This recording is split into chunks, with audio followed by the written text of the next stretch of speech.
todos y bienvenidos. Primero de todo, quiero expresar nuestro reconocimiento al pueblo Cadigal, los antiguos pobladores de esta tierra. Reconocemos el pasado y el presente de sus ancestros y su conexión con este lugar. Mi nombre es Esther Lozano y es para mí un placer estar hoy con todos ustedes para la presentación del último libro de mi amigo Michael Gamarra, El insólito retorno del pasado. Durante este acto irán tomando la palabra diversos oradores, así como el autor, y al final podremos disfrutar de un aperitivo. También recordarles que el libro estará a su disposición para los que desean adquirirlo aquí en la entrada del local. Damos también una cordial bienvenida al embajador de Uruguay que hoy nos acompaña, don Alberto Fajardo, y al cónsul de Uruguay, don Álvaro Barra. Han enviado sus excusas por no poder asistir a este acto a algunas personas que también han querido dejar unos breves mensajes que les voy a leer a continuación.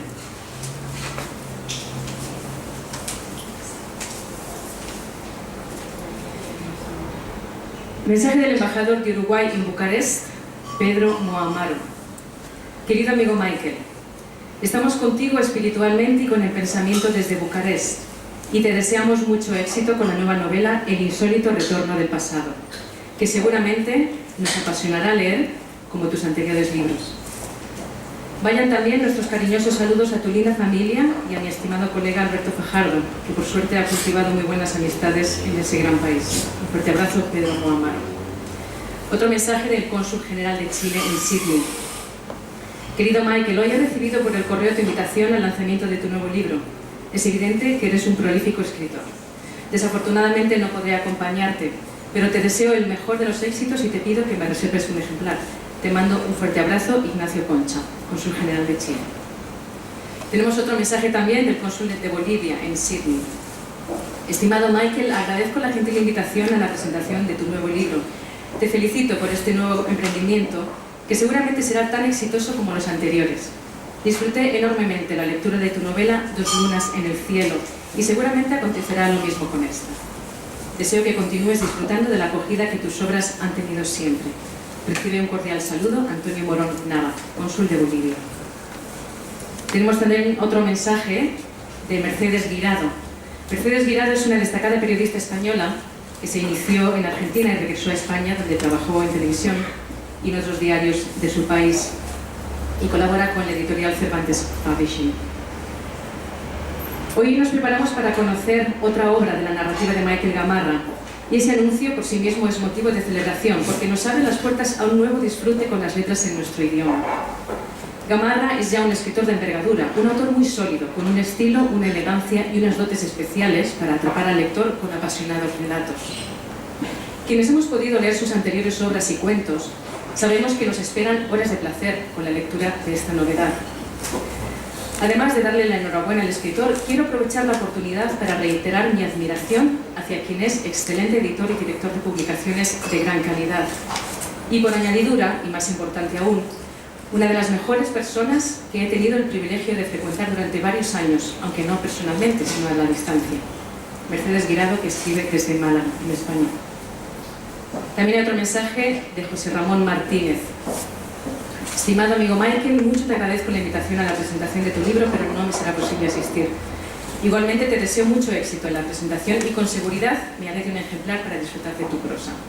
Te saluda cordialmente José Ramón. Y por último un mensaje de Javier Casadesús. Estimado Michael, siento mucho no poder estar presente esta vez en el lanzamiento de tu nuevo libro, El insólito retorno del pasado. Te deseo un gran éxito con este libro.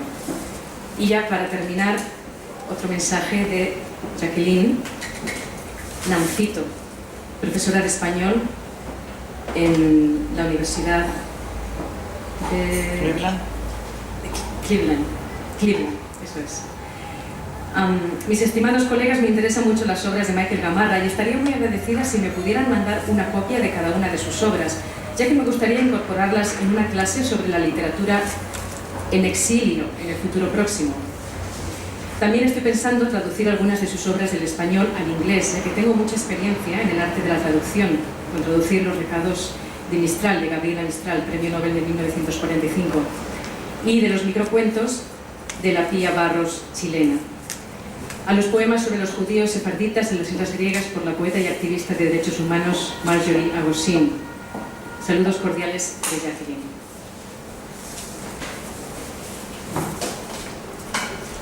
Damos paso ahora a las intervenciones de nuestros invitados.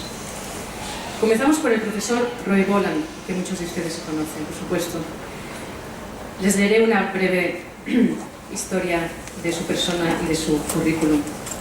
Roy Boland Osegueda, australiano de origen salvadoreño y español, es bastante conocido en Australia por su labor en el campo de la literatura y cultura del mundo hispanohablante. El doctor Boland ha ejercido como profesor en varios países y en distintas ciudades de Australia. En la actualidad es catedrático honorario de Español y Estudios Latinoamericanos en la Universidad de Sydney. Es además director de la prestigiosa revista literaria Antípodas, una publicación anual que se distribuye a nivel internacional y que incluye entre sus colaboradores a figuras tan importantes como Mario Vargas Llosa, Claribel Alegría y Luisa Valenzuela. Carlos Fuentes y Camilo José Cela también fueron colaboradores y amigos de Antípodas. Entre sus numerosas publicaciones, el Dr. Boland cuenta con una serie de libros y artículos sobre Vargas Llosa, sobre quien es un reconocido especialista, y ha publicado además artículos y reseñas sobre muchos otros autores españoles e iberoamericanos. El Dr. Boland es también un especialista sobre Galicia y ha dedicado varios estudios a las relaciones entre Australia y el mundo hispano. Un libro suyo, Culture and Customs of El Salvador, ha vendido más de 10.000 ejemplares y se sigue usando como texto en cursos universitarios, especialmente en Estados Unidos, donde residen unos 3 millones de salvadoreños. El Dr. Boland es también un gran promotor de la literatura escrita por los hispanos en Australia. A petición expresa de los organizadores de este evento, nos dirigirá hoy algunas palabras en inglés sobre Michael Gamarra y su libro El insólito retorno del pasado. Roy, por favor. I'm Michael Gamarra, a Uruguayan writer who is Australian and an Australian writer who is Uruguayan. Because of this duality, Uruguay-Australia, English and Spanish, I thought I might begin with a historical introduction that will help to place Michael Gamarra's contribution to Australian culture and literature in context. Then, at the end, I shall conclude by discussing the merits of Michael's latest novel, El insólito retorno del pasado. Así que primero algunas palabras históricas, si me permiten, a few historical words to put all this in context. I read recently that taking into account all the generations, fathers, mothers, sons, daughters, grandsons, granddaughters, and probably also great-grandsons and great-granddaughters, there are over 200,000, that's the figure I read, over 200,000 Australians of Hispanic descent. I myself am one. My mother is Salvadorian, and my grandmother, or one of my grandmothers, was from Asturias, Spain. I'm not sure whether any of you know, but I'm not sure when the first Hispanic or Spanish speaker arrived in Australia.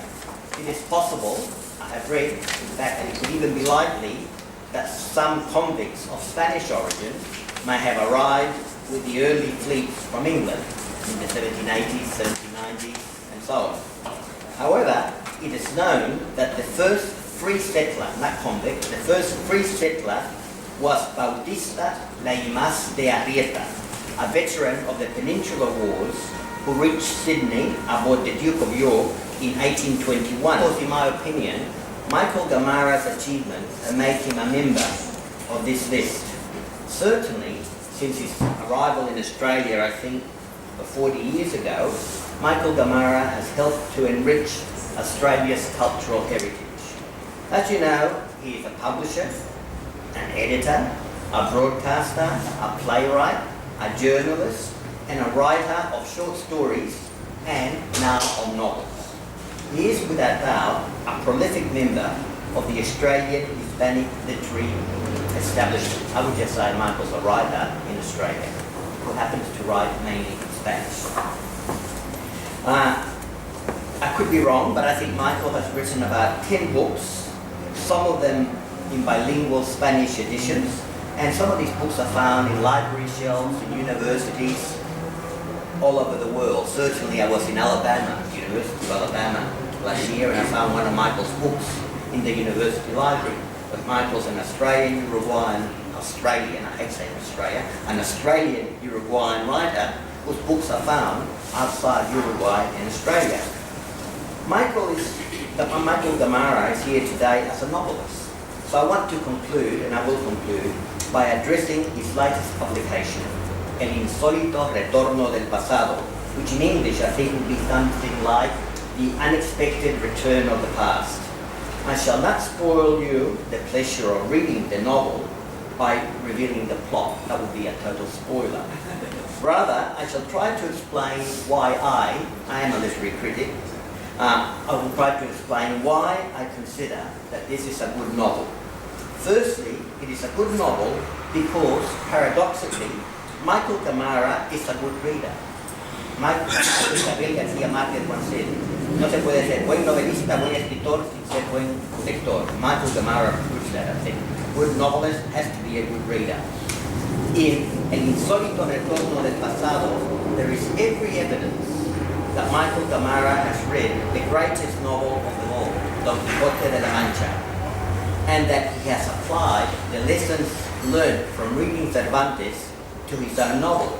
I shall give you one example, just one example of how this pupil has learned from the master. If you remember, Cervantes claims at the outset of Don Quixote, he claims that Don Quixote is based on a mysterious manuscript written in Arabic about a mad knight-errant called Don Quixote. Cervantes sets himself up as a scribe, un escriba, a scribe who, after having the Arabic manuscript translated into Spanish, edits and publishes it as a novel with the title Don Quixote de la Mancha.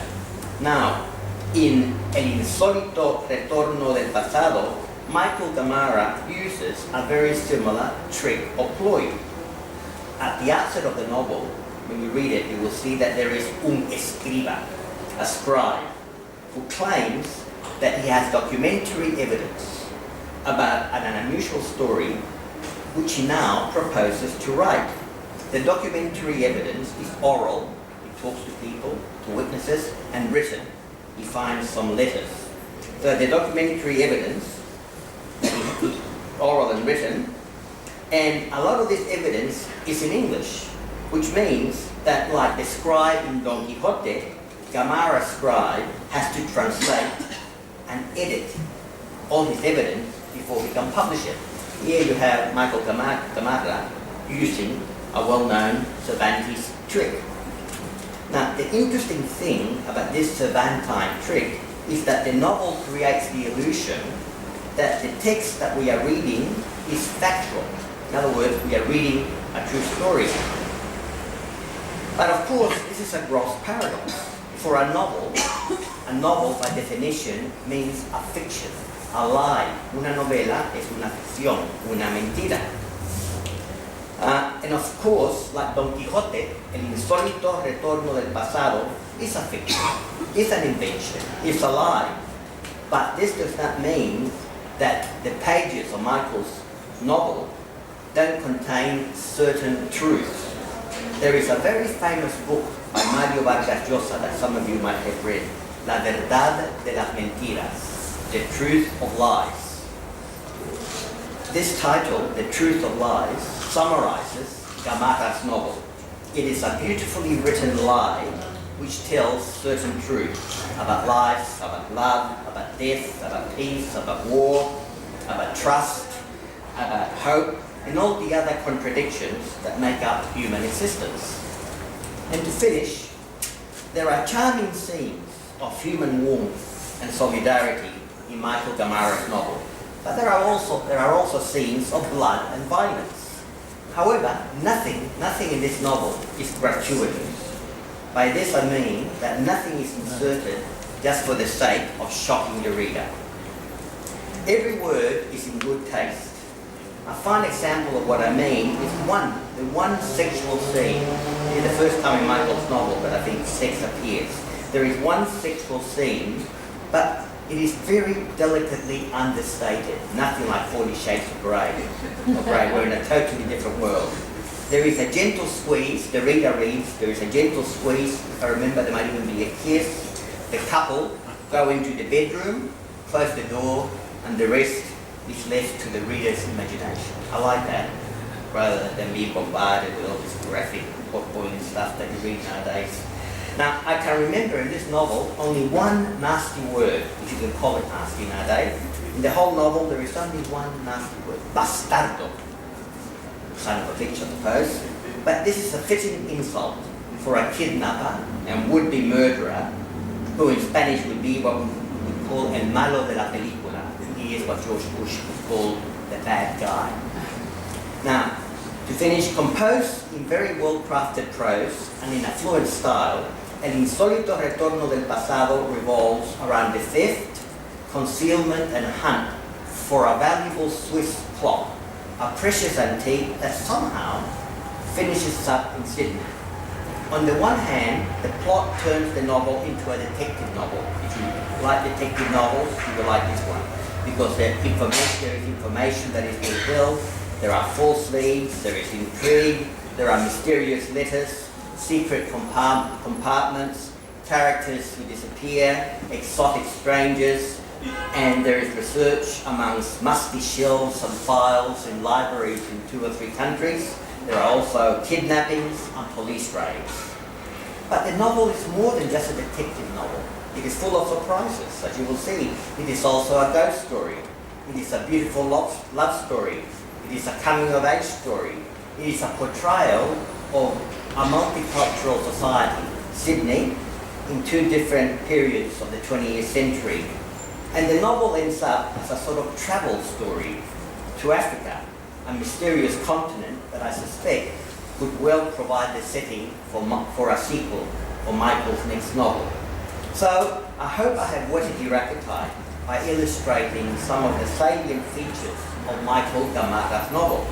It is a book brimming with life, with fantasy and suspense. It is written with impeccable craftsmanship. Every part of the novel fits together as if it were part of that mysterious Swiss plot of the story.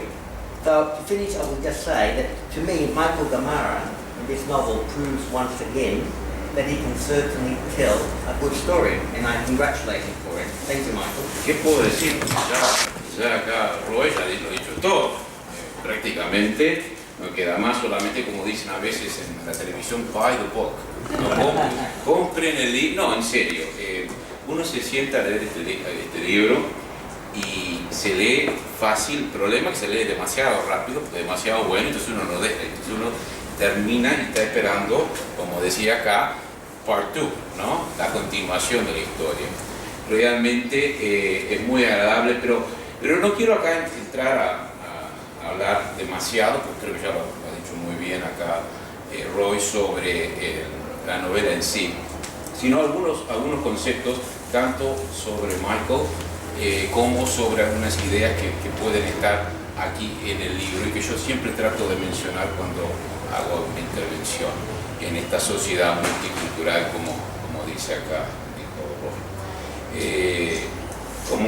Como se ha dicho y ustedes saben, Michael ha estado trabajando por la cultura hispano-latinoamericana aquí en Australia prácticamente desde que llegó hace 40 años. Y ha sabido también evolucionar con la tecnología, y lo que antes hacía solamente con el libro, ahora se hace con el libro y se hace con la internet, se hace con blogs o páginas en la internet que dan oportunidades a autores y a otros expositores de nuestra cultura para llegar no solamente a Australia, sino al resto del mundo.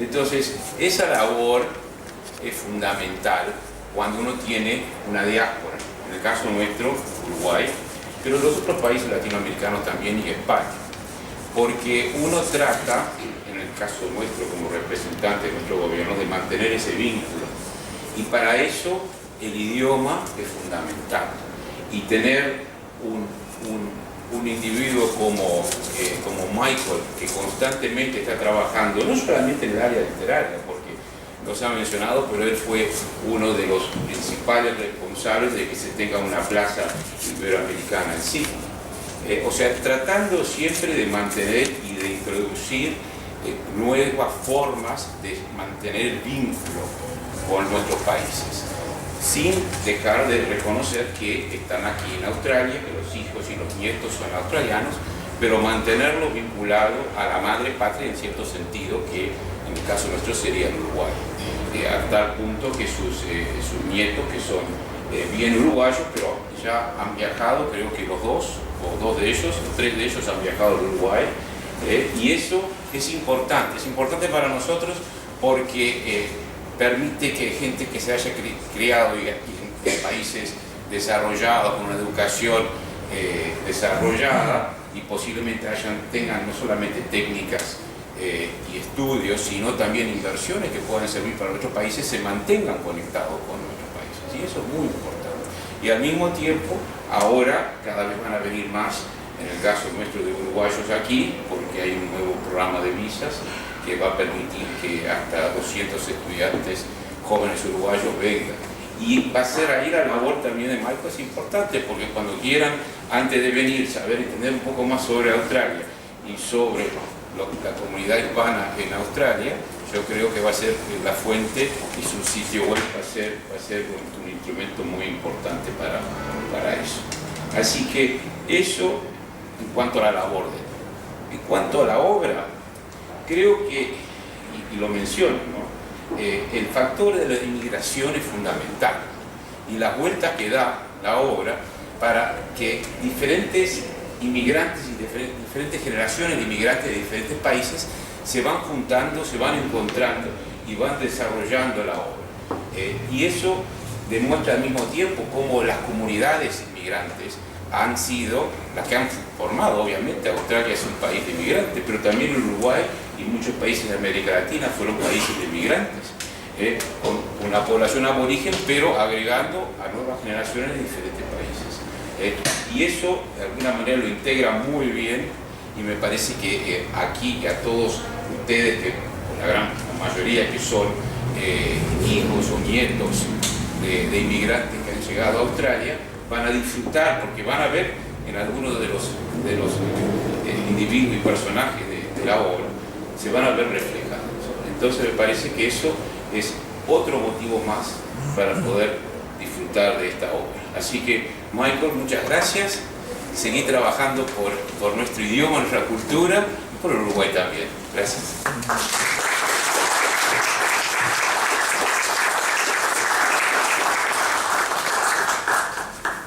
Y se inició en el periodismo a los 16 años.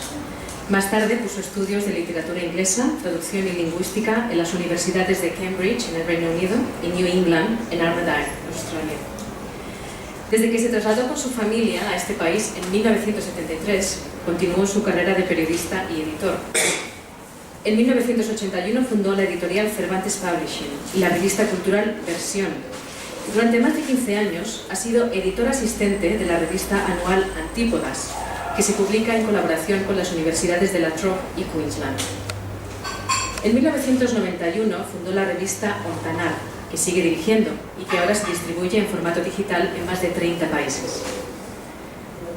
Michael Gamarra es uno de los primeros autores latinoamericanos en publicar obras literarias en su lengua natal en Australia. Ha escrito y publicado 5 obras teatrales, 3 de las cuales han sido puestas en escena. La larga noche de los campeones en 2003 por el grupo Casa de Teatro en Sydney y publicada en versión bilingüe en 2008. En Melbourne, Las bragas de Zenobia, una comedia, y La sonata de otoño de Emilia, un drama, en 2010 por el grupo Conrado Torres. No mates a Cecilia es otra que fue estrenada por el grupo Casa de Teatro en el 2003. 2 de sus obras que no han sido puestas en escena aún son El General, que es un drama, y No mates a Cecilia, que es un drama, que no ha sido todavía puesta en escena y que fue ensayada, sin embargo, por el grupo Casa de Teatro, aunque hubo un problema por el fallecimiento prematuro de su primer actor, Manuel Pérez.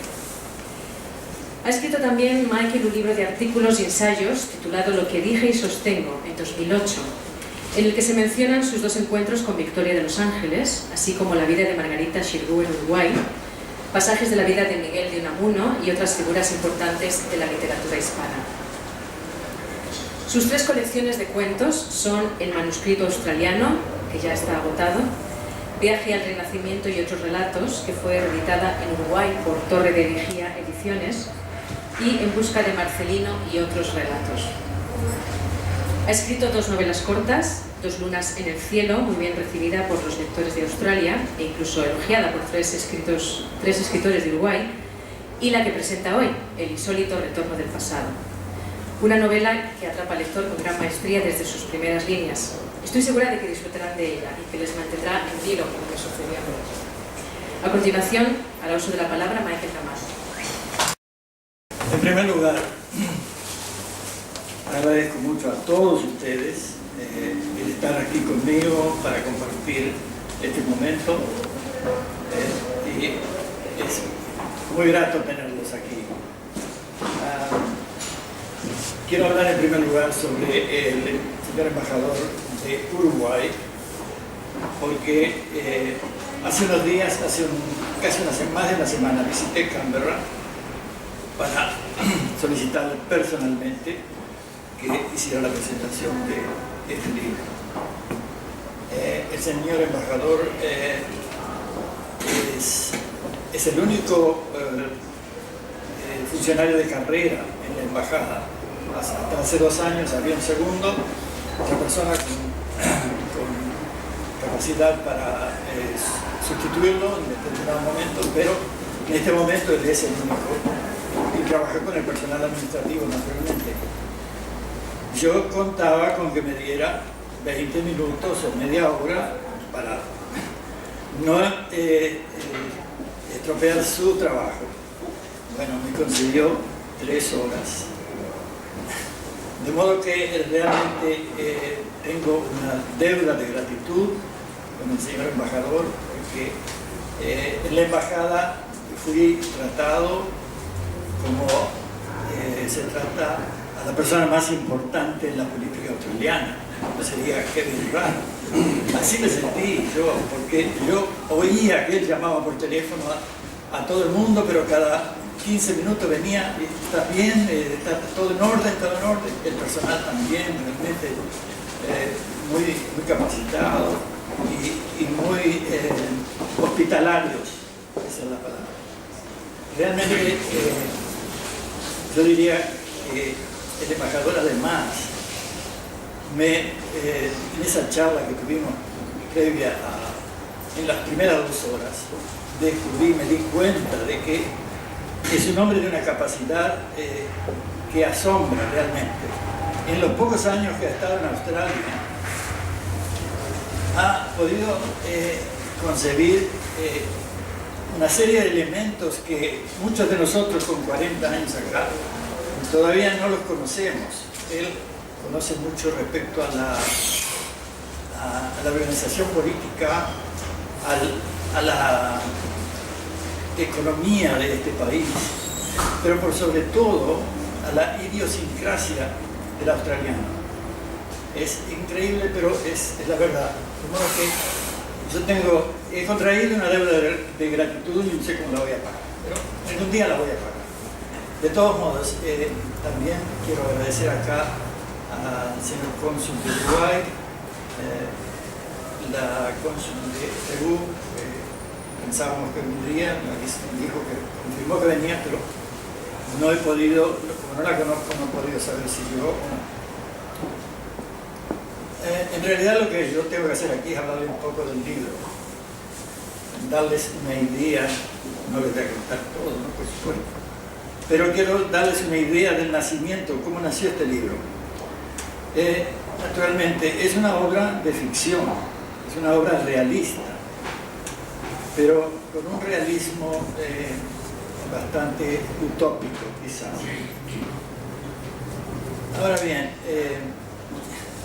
esta obra, les digo realismo porque los personajes son de carne y hueso. El título, El insólito retorno del pasado, puede creerse que se trate de una obra de una obra como la película Go Back to the Future o algo así. No, nada que ver con eso.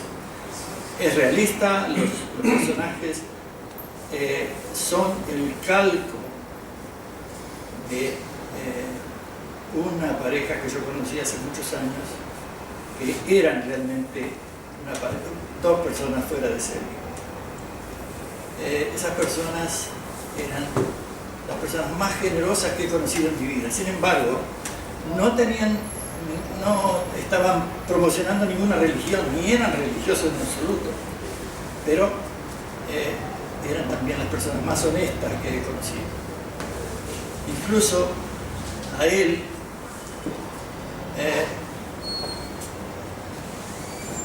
le correspondió salvarle la vida a un niño que, si no hubiera sido por su intervención, habría muerto. Y también su vida fue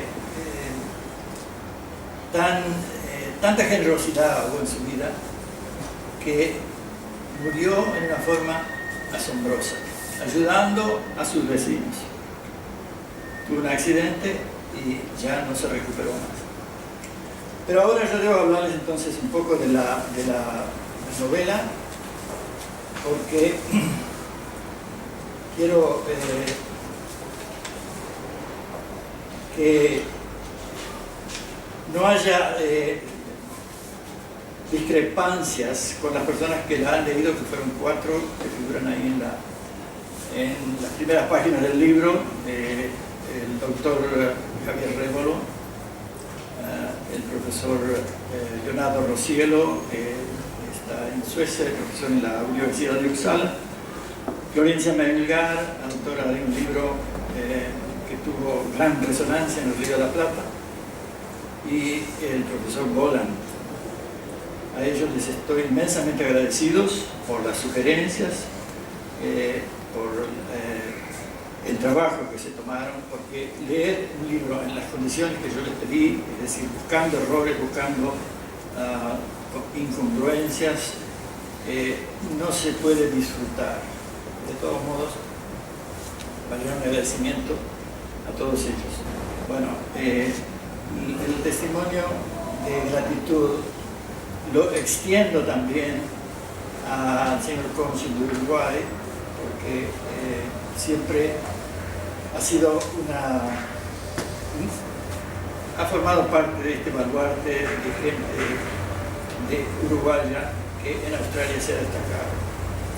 Él contribuyó mucho a que se solucionara el problema de la Plaza Iberoamericana, por lo cual le estamos todos muy agradecidos. Las dos personas, la pareja de protagonistas, son fuera de serie. Hubo alguien que me dijo que ya no existían esa clase de personas.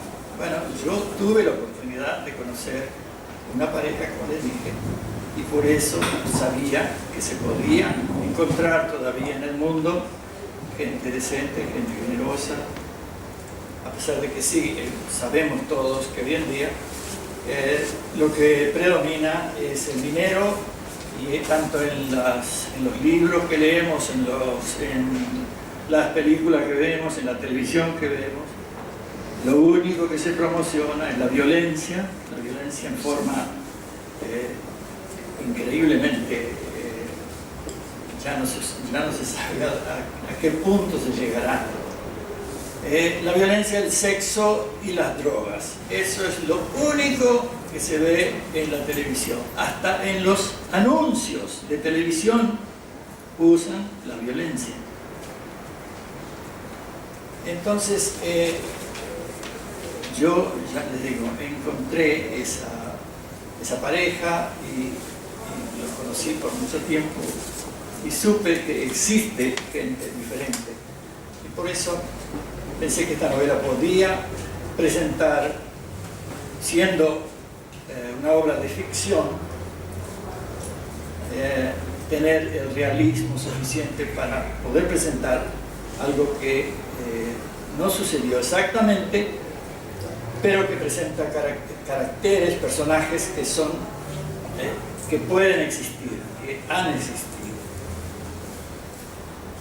Mario Vargas Llosa decía dijo en varias oportunidades que en toda obra literaria hay muchísimo del autor, y es evidente, ¿no? Todos sabemos que Mario Vargas Llosa ha escrito muchas novelas, ha sido, bueno, ganador del Premio Nobel de Literatura. Yo lo conocí personalmente a través de mi amigo Roy Boland, en una oportunidad que vino a dar una conferencia en Sydney, y le tengo inmenso respeto, naturalmente. Cada vez que yo leo un libro, tengo la impresión de que hay un dualismo en la literatura. El libro se puede mirar como el envase y el contenido. Supongamos de un frasco de perfume. De pronto el envase es muy hermoso, muy bonito, y el contenido es espantoso. O viceversa. Y yo, por lo general, creo que en todas las obras que he escrito me he inclinado por preocuparme más por el contenido que por el envase. Pero no se me malinterprete. Hay escritores que con el envase pueden producir una obra maestra. ¿Y qué es lo que considero el envase? El envase es el estilo, la escritura, el colorido, las imágenes, las alegorías que puede presentar, que le dan belleza, que le dan realce al texto. Y hay algunos autores que realmente lo hacen de una forma maravillosa. Pero de todos modos, como dije, yo me inclino por el contenido. Ahora, los grandes escritores, los verdaderos clásicos, son los que pueden ofrecernos un envase y un contenido que realmente crea una obra maestra.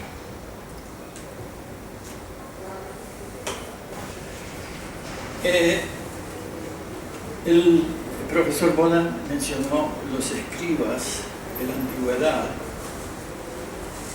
y yo quiero contarles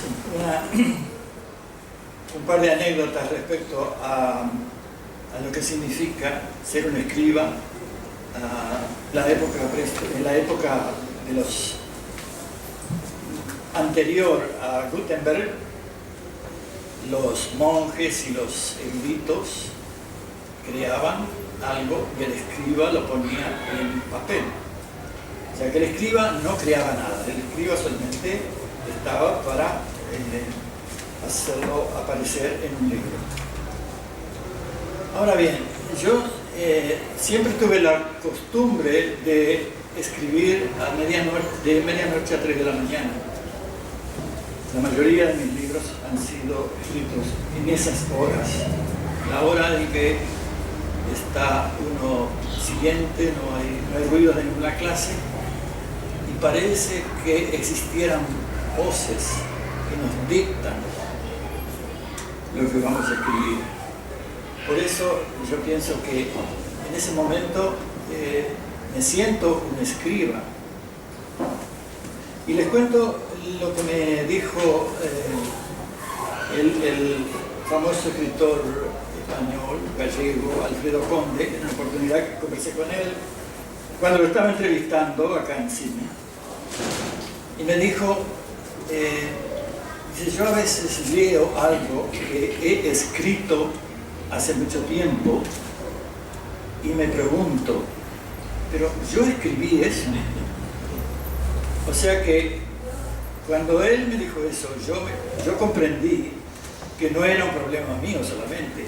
Es decir, que hay una impresión, cuando uno lee algo que ha escrito tiempo atrás, de que alguien nos dictó, que hay voces, es un misterio que no tiene fácil solución.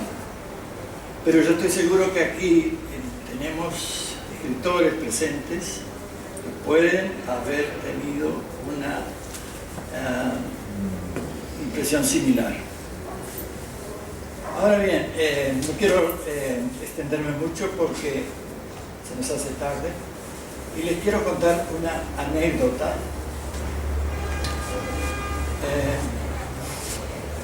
que viví en una oportunidad cuando la universidad me dio el diploma de Proficient in English Literature. No, realmente no esperaba encontrarme con lo que me encontré. Era una cena de gala donde la anécdota que les voy a contar había transcurrido mucho tiempo antes. A mí me la contó un profesor de la universidad. Pero yo se las quiero leer en una forma como que yo la hubiese vivido. Creo que va a ser más claro y más fácil de comprender para todos. La anécdota es la siguiente. En esa cena de gala, donde había casi 200 personas, pasó al escenario a dar un discurso un profesor de una universidad de Estados Unidos. En el Reino Unido, la mayoría de las personas allí eran inglesas, evidentemente. Entonces este señor subió al escenario y dijo que venía de la Universidad de Yale en español. Entonces sus palabras fueron más o menos así. I come from the University of Yale in Connecticut. I will tell you the meaning of the name Yale. Y-A-L-E.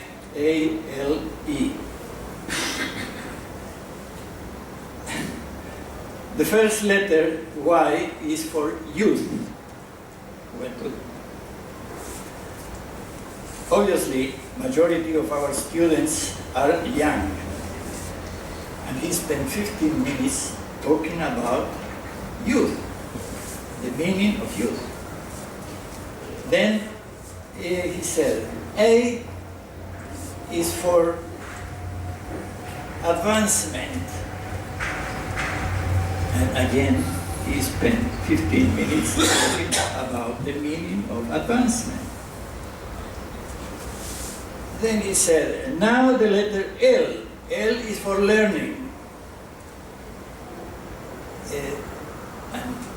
Nuevamente, 15 minutos hablando del significado de la palabra learning.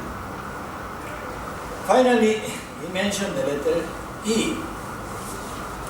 At this time, everybody was yawning or looking at the ceiling. The letter E is for excellence, he said, which is why every student, I think, studying with us, tries to excel, because it's what the university seeks. They try to find excellence, and that the students get their goals in the way they want. So he went back to the seat. Everybody applauded because it was 1 hour of speech. And he was sitting at a table next to ours. I was with a few alumni. And he said, how was my speech? There was an old fellow, an old professor there. And he said, oh, it was very good. It was excellent. Was it? Oh, yes, yes. We were very lucky, very, very lucky that, I'm very happy that you came from Yale. Oh, well, yes, yes. Can you imagine if you had gone from the Massachusetts Institute of Technology? Anyway, creo que no les voy a tomar más tiempo, aunque quiero agradecer a varias personas. Quisiera agradecerles a todos y nombrarlos a todos uno por uno, pero no puedo. Pero quiero, en primer lugar, agradecer al profesor Boland por todos estos años en los que me dio la oportunidad de ser el assistant editor del anuario Antípodas, que no me confundan, porque el Antípodes también tengo que agradecerle al doctor Michael Jacklin, investigador de la Universidad de Wollongong, porque me dio la gran sorpresa de encontrar en la webpage de la universidad prácticamente todo el historial de mis obras. Pero además de eso, en el anuario Antípodes que se publica en Estados Unidos es sobre la literatura de Australia, pero la literatura hispana de Australia, ¿no? O de Antípodes. Australian literature, that issue was Spanish. Australian literature, yeah. Bueno, definitivamente. Pero el Dr. Jacklin escribió un ensayo de aproximadamente 12 páginas en las cuales menciona prácticamente toda la historia de la literatura hispana en Australia, y en la que pone a mis obras como puntos de referencia, por lo cual yo tengo también una deuda de gratitud con él. Bueno, ya les dije que mi deuda de gratitud un día la voy a pagar, la que tengo con el embajador. También les voy a contar una anécdota muy curiosa que me sucedió con otro embajador. Fernando Shaw colaboró en mi primera revista, Versión,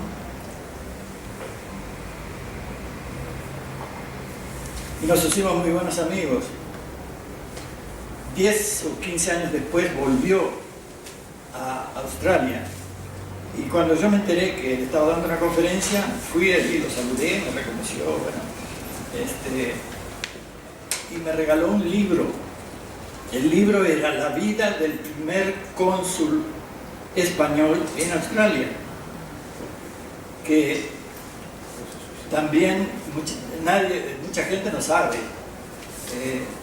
Este señor cónsul se había casado con una mujer que escribía. Tengo el artículo en uno de los libros del libro. Pero como en esos años, en el siglo XIX, una mujer no podía escribir, eso era absurdo. Ella firmó Fernán Caballero, su libro. Y dicho sea de paso, el primer cónsul de español terminó suicidándose. La esposa nunca quiso visitar Australia, y él regresó, y estando en Inglaterra, salió del hotel, fue a un parque, se puso el revólver en la sien y terminó. Y les quiero contar otra anécdota con otro embajador, que fue un mexicano, Díaz Tomé. Gran tipo, Díaz Tomé, excelente, muy bueno. Fuimos compañeros compañeros en un panel organizado por este club de literatura, que él había dos españoles más. Y por lo tanto solíamos reunirnos a tomar un café, él me contaba las anécdotas de su vida. Y por tal razón yo decidí invitar al club a que le hiciéramos una despedida cuando llegó el momento de irse. Entonces se organizó la despedida, todo muy lindo, hubo como más de 60, 70 personas. Y cuando yo lo presenté, hablé de lo importante que era nuestra lengua, lo importante que era que en Australia todos los hispanohablantes, fue una de mis luchas, una de mis caballos de batalla, que nos uniéramos, que no fuéramos chilenos, uruguayos, argentinos, en fin, trataban de ver que el idioma nos uniera. Entonces mencioné que en Uruguay, a diferencia de España, nunca hubo corrida de toros, porque en 1912 el presidente Valle Ordóñez prohibió toda actividad que se hiciera sufrir a los animales para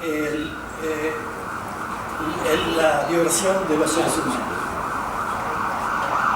Entonces, claro, él recordó que en México todavía existía la corrida de toros. Entonces, cuando le tocó hablar a él, dijo, el señor Gamarra menciona que en Uruguay no matan los toros en la plaza, pero se los comen. Esa fue su respuesta. Pero nunca le dije nada, por supuesto. Y les quedo inmensamente agradecidos a todos por estar aquí conmigo.